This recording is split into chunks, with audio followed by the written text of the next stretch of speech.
Bonsoir à tous et bienvenue à ce flash d'information.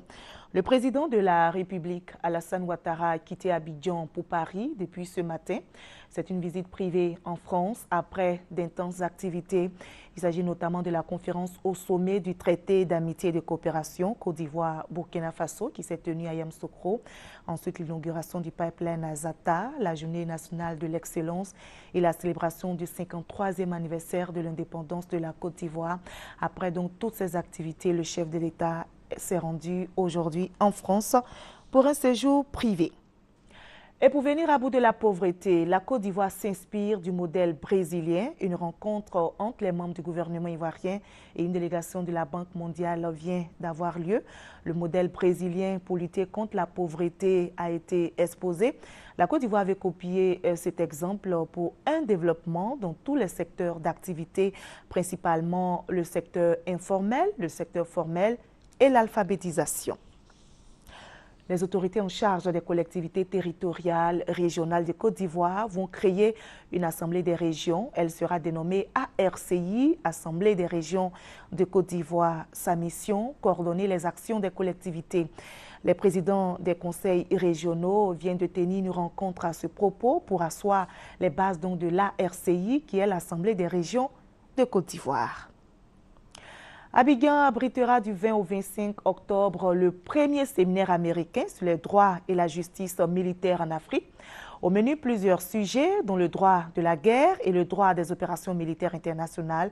La rencontre se prépare déjà. Le point focal de l'organisation de ce séminaire, qui est le procureur militaire Ange Kessi, en tout cas vient de tenir une réunion avec une délégation américaine afin de faire le point des besoins des juristes et magistrats militaires ivoiriens dans le domaine des droits de l'homme. Hors de la Côte d'Ivoire au Mali, c'est ce dimanche qu'aura lieu le deuxième tour de l'élection présidentielle. Les Maliens vont choisir entre Ibrahim Boubacar Keïta et Soumaïla Cissé.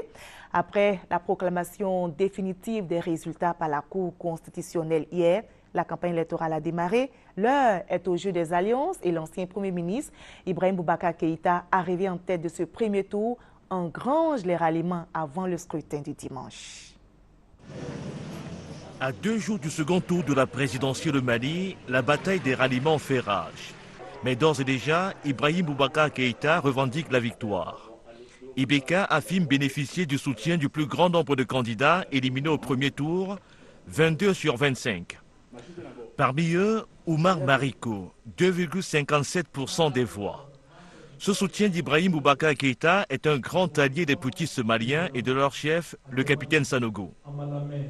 Nous pensons simplement que c'est un combat anti-FDR que nous continuons. Nous continuons ce combat anti-FDR. Rebaptisé par certains Front anti-IBK, le FDR, Front uni pour la sauvegarde de la démocratie et la République, regroupe les partis politiques viscéralement opposés aux auteurs du putsch du 22 mars 2012.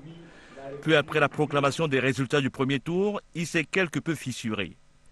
Dramane Dembélé, arrivé en 3e position avec 9,71% des suffrages, se rallie à Ibrahim Boubacar Keïta. Son parti l'ADEMA appelle à voter Soumaïla Cissé.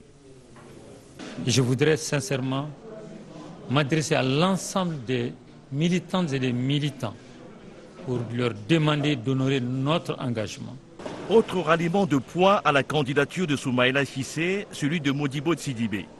Cet ancien Premier ministre malien a obtenu 4,97% des voix. Il s'est classé 4e.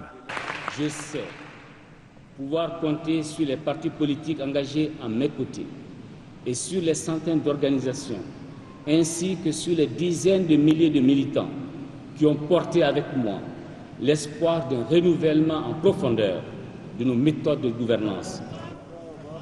Les Maliens ont fêté hier la fin du Ramadan. Ils souhaitent que leur pays retrouve une paix durable après le scrutin de dimanche. La campagne pour le second tour de la présidentielle au Mali a quelque peu été terne. Pas de grands meetings. Elle s'achève ce vendredi soir.